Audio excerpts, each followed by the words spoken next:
Vull conviure amb una persona que m'ompli, que em completi, que tots no siguem només un, en tot i per tot. Segur que jo no podria servir-te en una tasca tan difícil. No, i més val que no ho intentis. Tampoc no en tinc cap gana, saps? Prou que ho sé.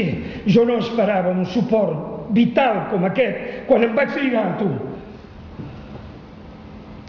Estàs pensant en aquesta.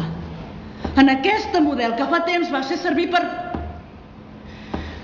Ja ho saps, que la gent de l'hotel es pensa que és boja. I què diu la gent de l'hotel? De tu i del caçador d'ossos? Això no ve tom. El cas és que és en ella en què estàs pensant. Sí, exacte, Maia. En el dia en què ja no la necessitava. I em va abandonar, em va deixar sense dir res. I si és així, potser et vas quedar amb mi per caritat. Podríem dir-ho així francament, Maia.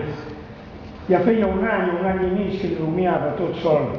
Havia donat l'últim, el definitiu retoc a la meva obra d'art. El dia de la resurrecció havia sortit a voltar pel món i ja m'havia donat la fama i la glòria. Però jo ja no m'estimava la meva obra.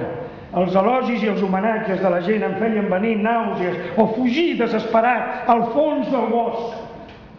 T'imagines que se'm va ocórrer llavors? Sí, se't va ocórrer fer bustos d'homes i tot. Sí, per encàrrec, però no em referia ben bé a això. I a què et refereixes, doncs? Doncs a que tot això, de la vocació de l'artista, la tasca de l'artista, tot això començava a resultar-me vacu, buit, insignificant. I què volies ficar en el seu lloc? La vida, Maia! La vida! La vida! Sí!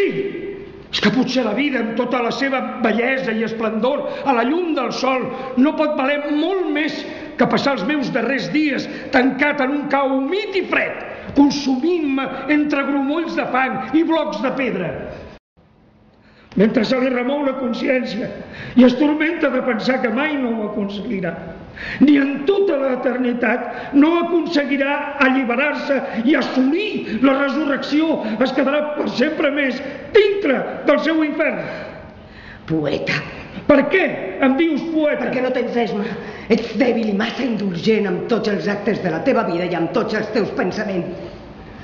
Has matat la meva ànima i et modeles a tu mateix en forma de penediment, penitència i confessió, i et penses que així queden tots els teus comptes saldats. Jo sóc un artista, Irene, i no m'avergonyeixo gens de la possible feblesa que se m'arrapa al cos, perquè jo vaig néixer artista, ja ho veus, i no seré res més que artista. Tu ets poeta, que no ho veus, fill meu, estimat, criatura envellida. Per què insisteixes a dir-me poeta? Perquè aquesta paraula sona com una excusa, amic meu, com una absolució que estén la seva capa per sobre de la feblesa.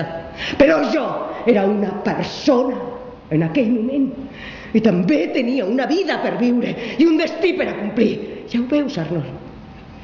Vaig renunciar a tot això per sotmetre'm a tu, a ser un suïcidi. Un crim mortal contra mi mateix. Un crim que mai no podré espiar.